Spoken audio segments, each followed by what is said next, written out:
The massive station floated in the darkness of space like a jewel made of metal and light. It was called Concordia Prime, and it was the home of the Galactic Council. Ships from 100 different worlds came and went from its docking bays. Some looked like silverfish, others like floating crystals, and some defied any description at all. But today, everyone was watching for one particular ship. The human ship was small compared to the others. It was painted white with a blue emblem of Earth on its side. When it docked, only one person stepped out. Ambassador Marcus Thorne walked through the corridors of the station with steady steps. He was not a tall man, not particularly strong-looking either. His hair was starting to turn gray at the temples, and his face had the kind of lines that come from too many years of hard decisions. He wore a simple black suit that looked plain next to the elaborate robes and armor of the other diplomats passing by. The aliens stared at him. Some whispered to each other. The humans were new to the galaxy, barely 200 years since they had invented faster-than-light travel. Most species took thousands of years to reach this point. The fact that humanity was already asking for full council membership made many uncomfortable. Marcus ignored the stares. He had been a soldier once long ago. Stares did not bother him. The council chamber was enormous. The ceiling stretched so high it disappeared into artificial clouds. 47 different species had representatives sitting in a giant circle.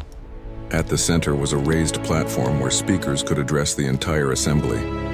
Marcus walked to the platform. His footsteps echoed in the sudden silence. At the highest seat sat the elder species. The Keltari looked like massive bears covered in golden fur, their eyes sharp and intelligent. The Xinthians were beings of pure energy contained in crystal bodies that hummed with power. And the Vreth were tall, thin creatures with too many joints in their arms and legs, their skin the color of deep space. It was High Counselor Vrethkar who spoke first. His voice came out like wind through a cave.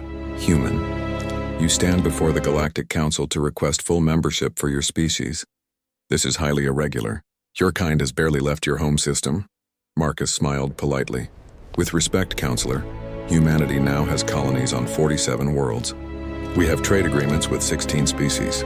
We have contributed to medical research, shared our art and culture, and have never once initiated conflict with another species. You have also, Vrethkar continued, tripled your military fleet in the last 50 years. You build warships faster than any species in recorded history. We build ships to protect ourselves, Marcus replied calmly. Surely the Council understands that a species must be able to defend itself. A younger counselor, a bird-like creature called a Plenari, spoke up. The humans have been good neighbors to us. They helped us rebuild after the meteor strike on Plenar the Three. They asked for nothing in return. Charity is easy when you want something, Vrethkar said coldly. We have seen ambitious species before. They smile and help and pretend to be friends. Then when they have power, they take what they want. Marcus kept his expression neutral, but something flickered in his eyes, something old and tired. Humanity does not seek to take anything, Counselor. We seek only to be treated as equals, to have a voice in the decisions that affect all species in the galaxy. Equals, Vrethkar repeated. The word dripped with contempt. You are children playing with technology you barely understand. The Vreth civilization is 400,000 years old. The Keltari have seen the birth and death of stars. What have humans accomplished? You still fight wars among yourselves. You pollute your own world. You are violent, short-lived, and reckless. Other elder species murmured in agreement. But Marcus noticed that many of the younger species looked uncomfortable. The Plenari, the Torgash, the Nemi, they all knew that humanity had helped them at one point or another. Marcus took a deep breath. When he spoke, his voice carried across the entire chamber. You are right, Counselor. Humanity is young. We have made mistakes. We have fought wars and damaged our world. But we have also learned from those mistakes. We have built peace among ourselves. We have looked at our flaws and worked to be better. Can the elder species say the same? The chamber went dead silent. We do not ask to lead the council, Marcus continued. We do not demand special treatment. We ask only for the same chance that was given to every other species in this room. Judge us by our actions, not by our age. Judge us by what we do, not by what you fear we might do. For a moment, Marcus thought he saw something like respect in a few faces, but Vrethkar's expression remained cold. The council will deliberate, Vrethkar announced. Human ambassador, you will wait for our decision. We will call you when we are ready. Marcus bowed slightly and left the platform. As he walked back through the corridors, he felt eyes on him again. This time, there was more than curiosity in those stares. There was calculation. There was suspicion. And from the direction of the elder species, there was something darker. He had expected this. Humanity had prepared for this. Marcus was in his quarters, reviewing diplomatic reports when the message came. It appeared on his datapad in formal script. Ambassador Thorne, your presence is requested for a private discussion regarding humanity's application. Please come to Chamber 7 Alpha in the restricted diplomatic section. This is a matter of utmost importance and confidentiality. The message was signed by High Counselor Vrethkar himself. Marcus stared at the message for a long moment. Chamber 7 Alpha was in the deep levels of the station, far from public areas. It was a room designed for sensitive negotiations, which meant it would be shielded from all surveillance and recording devices. A private meeting with the most powerful members of the elder species, in a room where no one could see or hear what happened. Marcus smiled. It was not a happy smile. He stood up and straightened his suit. He looked at himself in the mirror. A middle-aged man with tired eyes looked back at him. Just a diplomat. Just a human trying to do his job. Marcus touched a spot behind his ear. For just a second, his reflection's eyes turned completely black before returning to normal. "All right," he said softly to his reflection. "Let's see what they want." He walked out of his quarters and made his way to the restricted levels. The corridors became darker and quieter as he descended. He passed security checkpoints where guards watched him with alien eyes. None of them stopped him. He had been invited, after all. When he reached Chamber 7 Alpha, the door slid open automatically. Marcus stepped inside. The door closed behind him with a sound like a tomb sealing shut. 5 figures stood waiting for him in the dim light. High Counselor Vrethkar stood in the center. Beside him were representatives from the Keltari and Zynthian empires, and 2 other elder species Marcus recognized from the council. None of them looked friendly. "Thank you for coming, Ambassador," Vrethkar said. His voice was different now. The formal politeness was gone. "We need to have an honest conversation about humanity's future in the galaxy." Marcus looked at each of them in turn. He saw it in their eyes, in their posture. He had seen it before, in 1,000 different situations across 200 years. He knew exactly what kind of conversation this was going to be. The chamber was cold. Marcus could feel it even through his suit. The walls were made of some kind of dark metal that seemed to absorb light instead of reflecting it.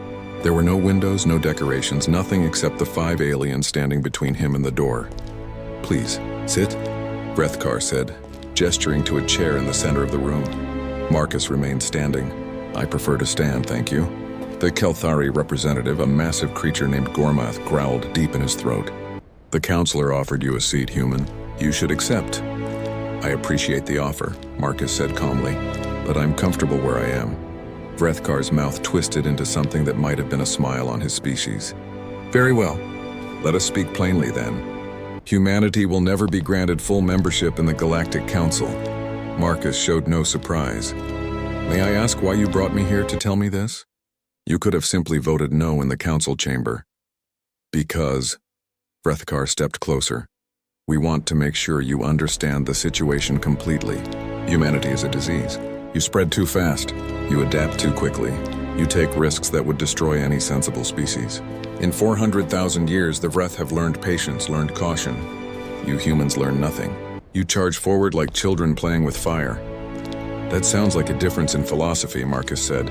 "Not a reason to deny us membership." The Zynthian representative spoke, its voice like bells chiming. "You do not understand your place, human. The elder species maintain order in the galaxy. We have kept peace for millennia. We decide who rises and who remains where they are. This is how it has always been." Marcus tilted his head slightly. "So it's about power. You're afraid humanity might challenge your authority." Gormath slammed a massive paw on the ground. "Afraid we fear nothing from your kind. Then why are we having this conversation?" Marcus asked. "If humanity is so insignificant, why not just ignore us?" Vrethkar's eyes narrowed. "Because ignoring a problem does not make it disappear. We have decided that humanity needs to learn humility, needs to understand that there are consequences for ambition." Marcus felt the temperature in the room drop another degree, not from the air conditioning. "From understanding. You're going to attack me," he said quietly. It was not a question. Attack is such an ugly word, Vrethkar said. We are going to teach you a lesson. This room is shielded. No surveillance, no recordings. When you return to your quarters, you will be bruised and broken.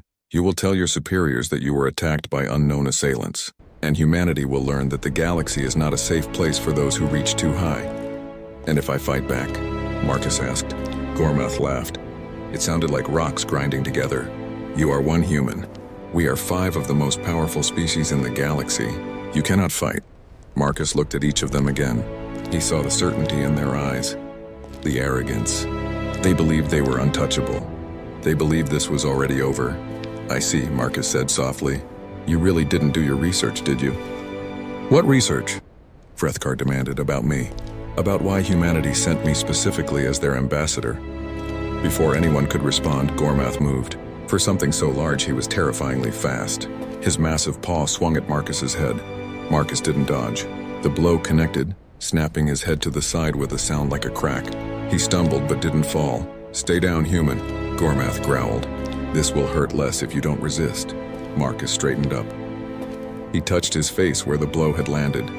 Then he smiled. The smile made Gormath hesitate. Your turn is over, Marcus said. His voice was still calm, still polite. Now it's mine. The Zynthian attacked next, energy crackling from its crystal body. The blast hit Marcus in the chest, burning through his suit. He staggered back, smoke rising from the wound, but he didn't fall. The other elder species joined in. Vrethakar's long arms stretched out, striking Marcus in the ribs. Another representative, a reptilian creature, lashed out with its tail. They beat him with fists and claws and energy blasts.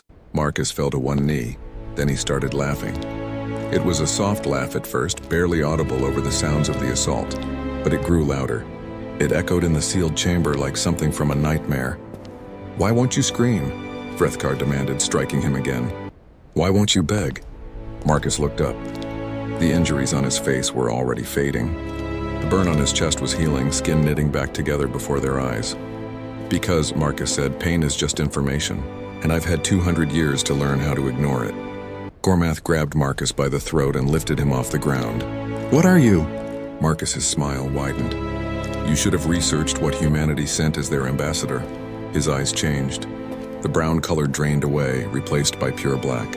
Not just the pupils, the entire eye from edge to edge became the color of deep space. Gormath dropped him in shock. Marcus stood up, brushing off his torn suit.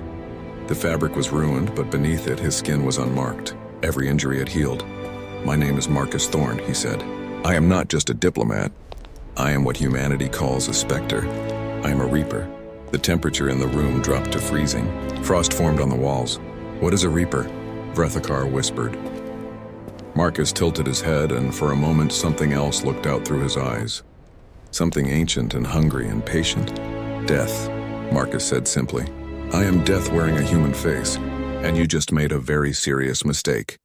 The lights in the chamber began to flicker. Shadows moved in the corners of the room, growing longer and darker. The elder species backed away, suddenly aware that they were no longer the predators in this situation. I came here to talk, Marcus continued, walking toward them slowly. I came here with peace, with hope.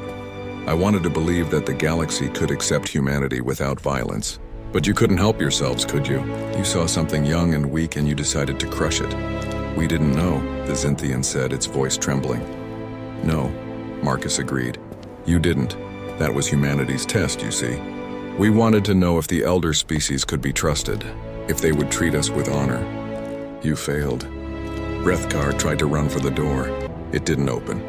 Marcus had locked it from the inside. Don't worry, Marcus said. I'm not going to kill you.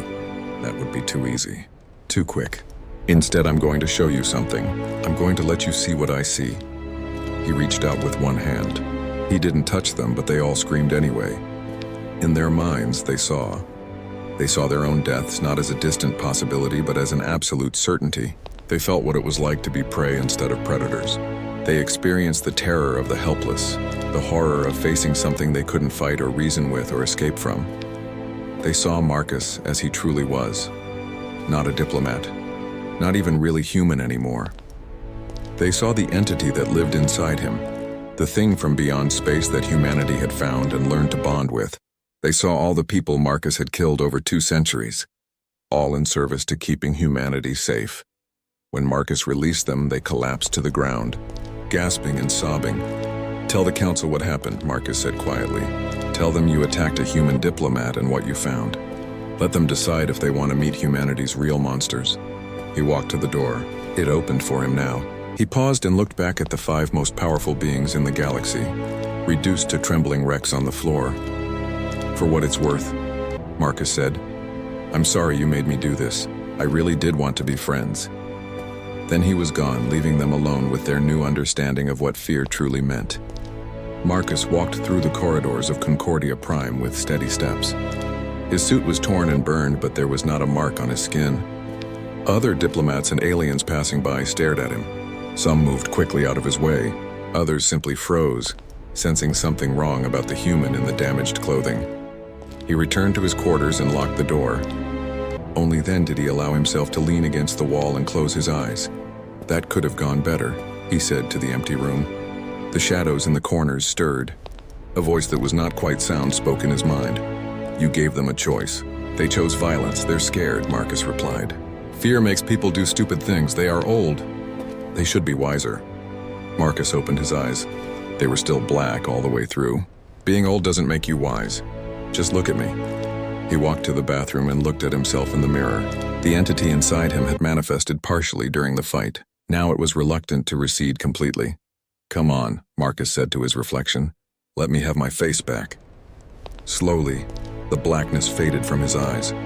Brown returned, making him look almost human again. Almost. Marcus thought back to the first time he had seen those black eyes. It had been 200 years ago, during humanity's earliest days of space exploration. He had been a soldier then, part of the crew on a colony ship heading to a distant world. They had picked up a strange signal from an uncharted planet. Against protocol, they had investigated. The planet was dead. Everything on it had died millions of years ago. But in a deep cave sealed away from the world, they had found something. An entity, a being of pure energy and consciousness that existed outside normal space and time. The scientists said it was impossible. The religious among the crew said it was divine. The soldiers just wanted to leave, but Marcus had been curious. He had touched the containment field. The entity had poured into him like ice water through his veins. He should have died. Instead, he had changed. The entity was not evil exactly. It did not hate or love or feel emotions the way humans did. It simply existed. It had existed for billions of years, watching stars be born and die, seeing civilizations rise and fall. It was patient beyond measure and utterly neutral, but it understood death. Death was its domain, its purpose. Every living thing that died, the entity felt it. Every ending was part of its vast awareness. When it bonded with Marcus, it gave him a gift. He could not age. He could heal from almost any injury. He could survive in vacuum and extreme temperatures. He became essentially immortal, but there was a cost. The longer he lived, the more he became like the entity. His emotions faded. His humanity slowly eroded. In 200 years, Marcus had watched everyone he loved grow old and die. He had fought in a dozen wars. He had killed when necessary and saved lives when possible. And through it all, he had felt himself becoming less human and more something else.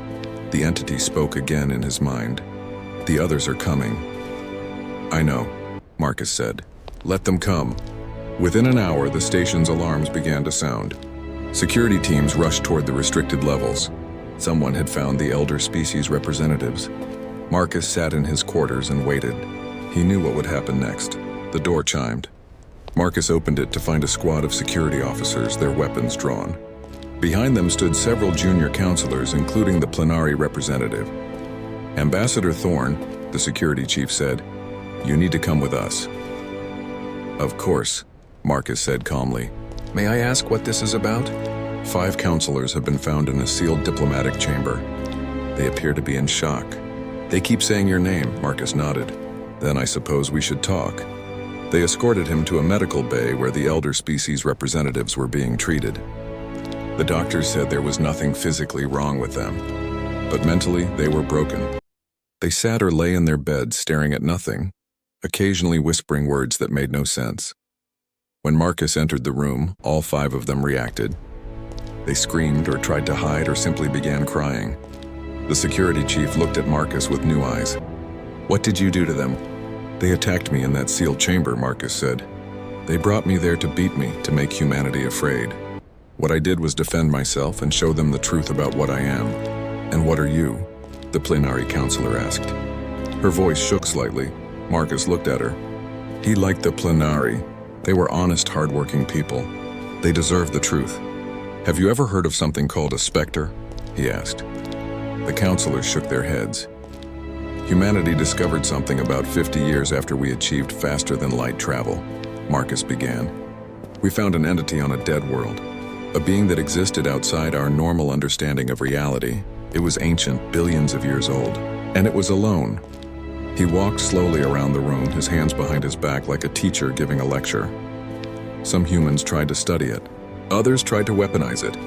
But a few of us volunteered to bond with it, to let it share our bodies and minds. The scientists said it might kill us. It didn't. Instead, it changed us. And changed how?" the security chief asked. Marcus smiled sadly. "We stopped aging. We became incredibly hard to kill. We gained abilities that seemed impossible. But most importantly, we became connected to the concept of death itself. We can sense it. We can sometimes postpone it. And when necessary, we can deliver it with terrible efficiency. You became weapons," the plenary counselor said. "We became guardians," Marcus corrected. "There are 100 specters in human space. We serve as soldiers, as protectors, as diplomats in dangerous situations. We do the jobs that normal humans cannot do because those jobs would kill them." He turned to face the counselors. "Directly. Humanity sent me as their ambassador, knowing that the elder species might try something like this.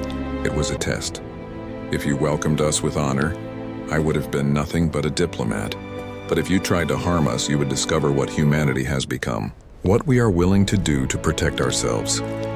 "You threatened the council," the security chief said. "No," Marcus replied.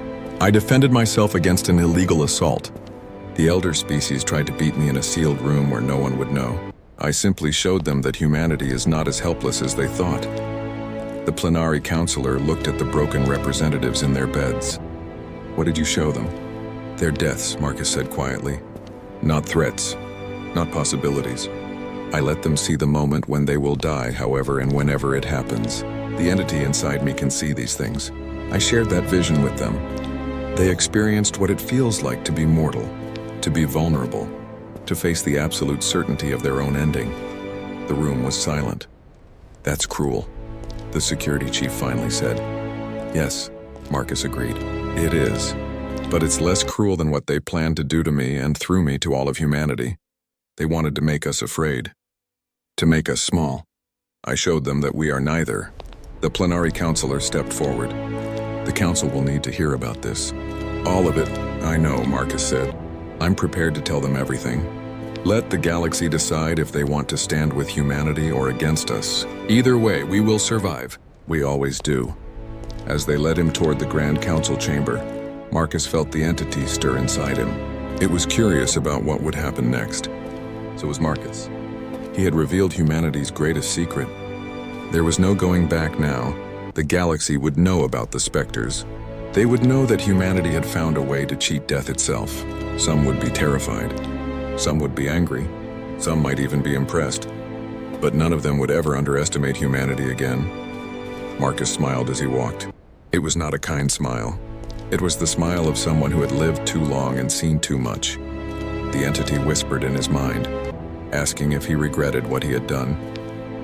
"No," Marcus said aloud, not caring that the guards could hear him. "I regret that it was necessary, but I don't regret doing it. Sometimes the only way to achieve peace is to show everyone what war would cost them." The doors to the Grand Council chamber opened before him. Every seat was filled. Every species in the galaxy had representatives present. They had all heard rumors. Now they would hear the truth. Marcus walked to the center platform and waited for the questions to begin. The Grand Council chamber had never been so quiet. Thousands of representatives from hundreds of worlds sat in absolute silence, staring at the human on the center platform. News feeds broadcast the session across the entire galaxy. Trillions of beings watched and waited. Marcus stood alone in the light. His torn suit had been replaced with a fresh one. but everyone knew what lay beneath the civilized exterior now. The secret was out. The temporary council speaker, a neutral arbiter from a medium-sized species called the Talgron, spoke first. Ambassador Thorne, you have been accused of assaulting 5 senior members of this council. How do you respond? Not guilty, Marcus said clearly. I was the one who was assaulted. I simply defended myself. A roar of voices erupted from the elder species sections. Accusations flew. How dare he make such claims? He was lying. He was dangerous.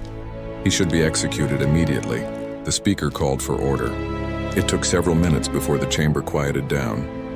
The elder species representatives were found in a state of severe psychological trauma, the speaker continued. Medical scans show no physical injuries, but their minds have been damaged. They claim you did this to them.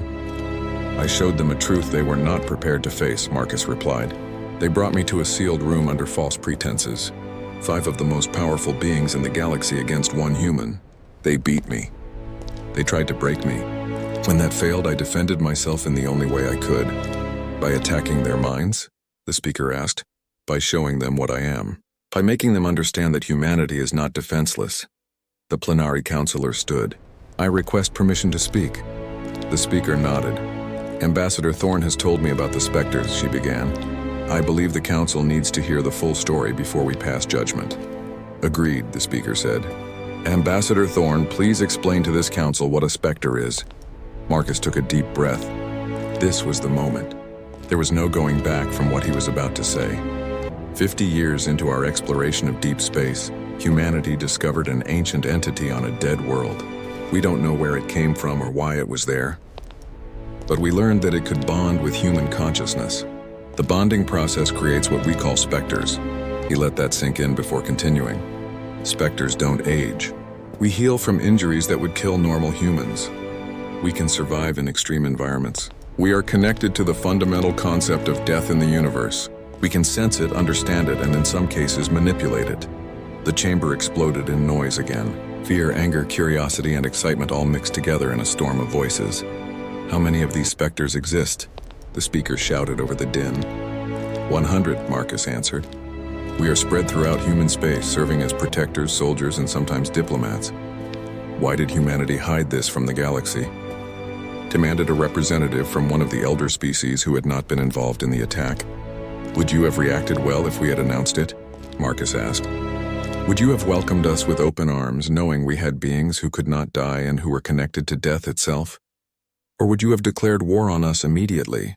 The representative had no answer. We hid it because we wanted peace, Marcus continued.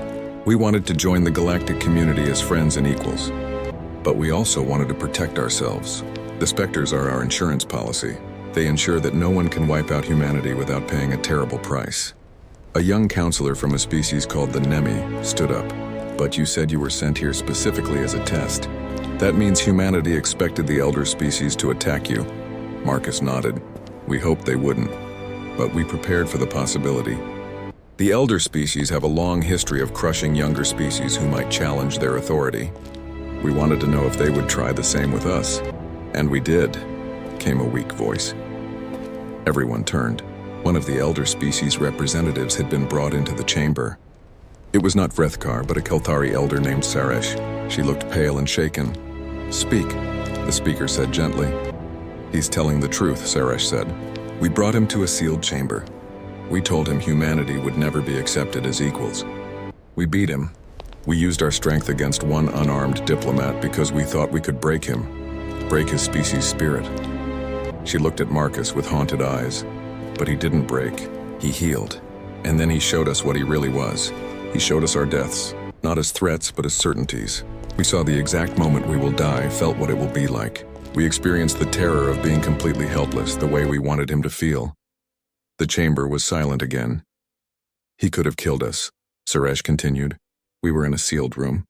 No one would have known, but he let us live. He let us go so we could tell everyone what happened. That's the difference between us and them. We attacked to dominate. He defended to teach. The elder species section erupted in arguments. Some demanded Marcus be punished anyway. Others said Saresh was speaking out of trauma. A few sat in silence thinking. The younger species had a different reaction. They leaned forward in their seats, excited and curious. The Torgesh representative stood. "If I may speak, the humans helped my world recover from a plague 10 years ago.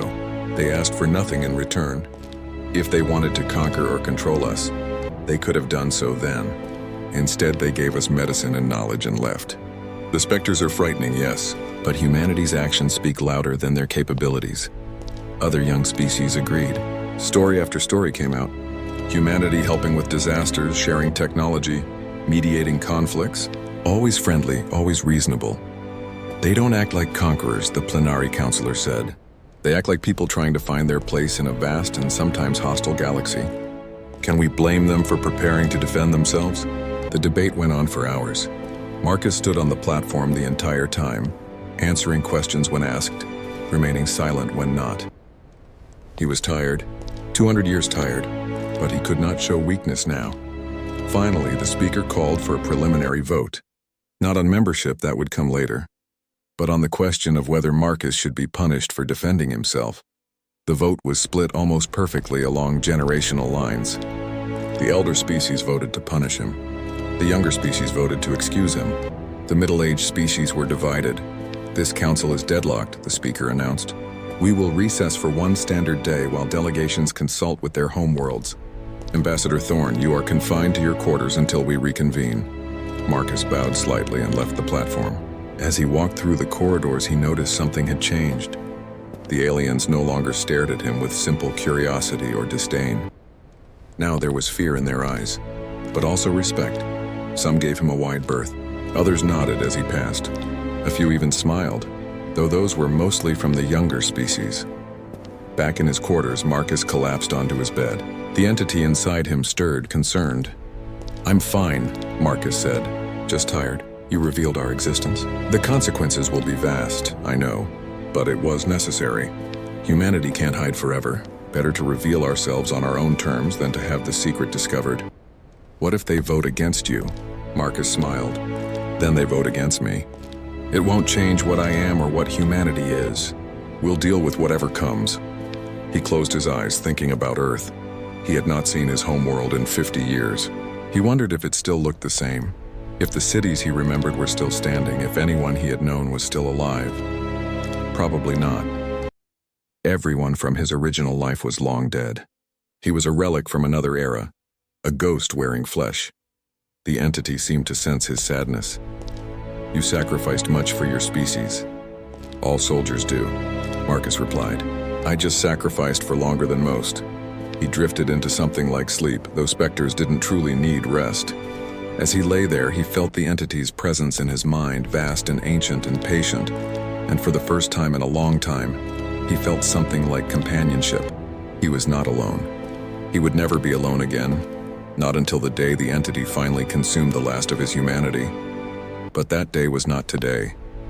Today, he was still Marcus Thorne, ambassador of Earth, defender of humanity, and tomorrow the galaxy would decide what that meant. Marcus was reviewing diplomatic reports when the alarms started screaming. Not the normal station alarms. These were different, louder, more urgent. The kind of sound that meant something had gone catastrophically wrong. His datapad lit up with emergency broadcasts in a dozen languages. All personnel to emergency stations. Unknown hostile forces detected at the edge of the system. This is not a drill.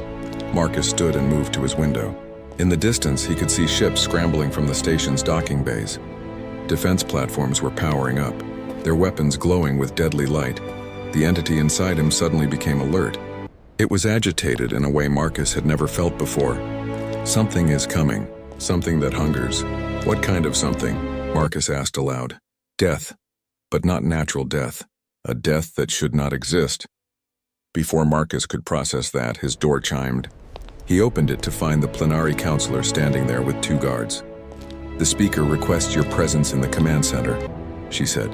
Her feathers were ruffled with stress. "Please, we need your help." Marcus followed them through corridors filled with running personnel. Everyone was moving with purpose, preparing for whatever was coming. When they reached the command center, he found it packed with military officers and counselors. On the main view screen, space itself seemed to be tearing open. Ships poured through the rupture. They were organic-looking things, all curves and dark flesh instead of metal and clean lines. They moved in perfect coordination like a school of fish. Or a swarm of insects, what are those? Someone whispered. An old Kelthari admiral stepped forward. Devourers? I thought they were a myth. Explain, the speaker demanded. Ancient texts mention them, the admiral said. A species from beyond our galaxy. They consume all life they encounter, strip worlds bare, and move on. They're a hive mind, billions of individuals acting as one. Some records say they've destroyed entire galaxies. How do we fight them? Asked a military commander. The records don't say. Every civilization that encountered them was destroyed. The Devourer fleet was massive. Hundreds of ships, maybe thousands. They moved toward Concordia Prime with terrible purpose. The station's defense fleet moved to intercept. Marcus watched as the first engagement began. The Council's ships opened fire with energy weapons and missiles. Some Devourer ships died, burning in the void. But for every one destroyed, 3 more took its place. And when they got close enough, they latched onto the Council ships like parasites and began tearing them apart. They're eating the ships, someone said in horror. They're literally consuming the metal and the crews. The defense was failing. Marcus could see it in the faces around him. They were going to lose. How long until they reached the station? The speaker asked. 20 minutes, an officer replied. Maybe less. Begin evacuation. Get as many people off the station as possible. Marcus looked at the view screen. Thousands of Devourer ships. Millions, maybe billions of individual creatures. All of them hungry. All of them moving toward this station where thousands of beings from hundreds of species were gathered. The entity inside him stirred again. We can fight them. I'm one person, Marcus said quietly. Even I can't fight an entire fleet. You are not one person. You are death. And death can be used to fight that which should not live. Marcus understood. The entity wanted to manifest fully, not just show itself through his eyes or give him healing. It wanted to come through completely, to use Marcus as a doorway into this reality. It would probably kill him, or at least burn away whatever humanity he had left. Marcus looked around the command center. He saw the plenary counselor who had shown kindness to humans. He saw young officers barely out of training, trying desperately to save their station. He saw representatives from 100 species, all of them terrified. He thought about Earth, about humanity waiting to hear if they would be accepted into the galactic community. About all the people who would die if the Devourers won here and moved on to the next system, and the next until they reached human space. All right, Marcus said. Let's do it, Ambassador. The speaker said. What are you? Marcus walked toward the airlock. Ambassador Thorne, what are you doing? The plenary counselor called after him. Buying you time, Marcus replied. Evacuate as many people as you can. I'll hold them off, and you can't go out there. There's no ship prepared for you. Marcus smiled. I don't need a ship. He entered the airlock and sealed it behind him. Through the window, he could see the shocked faces of everyone in the command center. They were shouting at him, trying to stop him, but Marcus had made his decision. He opened the outer door and stepped into space. There was a moment of cold, a moment where his body tried to scream. Then the entity surged through him like a tidal wave. His body changed. Shadows and light mixed around him until he was no longer a human floating in vacuum. He became something else, something vast and terrible and beautiful. From the command center, they watched in awe as Marcus transformed. He grew larger, his form shifting between solid and ethereal. His eyes were black holes pulling in light. His hands became claws of pure entropy. He looked like a god from ancient mythology, like death itself given form. And then he moved. Marcus shot toward the Devourer fleet faster than any ship. When he reached the first vessels, he simply touched them. Where his hands made contact, the ships aged 1,000,000 years in seconds. They crumbled to dust and drifted away. The Devourers tried to swarm him. Thousands of them, their hunger overriding any sense of self-preservation. But Marcus moved through them like a scythe through wheat. Everything he touched died, not violently but completely. Their time simply ended. In the command center, alarms began going off. We're detecting massive energy signatures approaching the system. Multiple faster-than-light transitions detected. More Devourers? The speaker asked in despair. No, the sensor officer said, confused. The signatures are human. Ships dropped out of faster-than-light travel. Human ships, but different from the normal explorers and traders. These were sleek and dark, covered in symbols that seemed to shift and change. "This is Captain Chen of the Spectre Corps," a voice came over the communications. "We received Ambassador Thorne's distress signal. We're here to assist." From the human ships, more figures emerged into space without suits or shields. 99 specters, each bonded with a fragment of the same ancient entity that lived in Marcus. They joined him in the void. Together, they became a wall of death between the Devourers and Concordia Prime.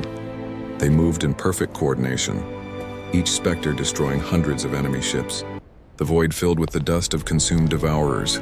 The hive mind tried to adapt. It sent more ships, changed tactics, attempted to overwhelm through sheer numbers.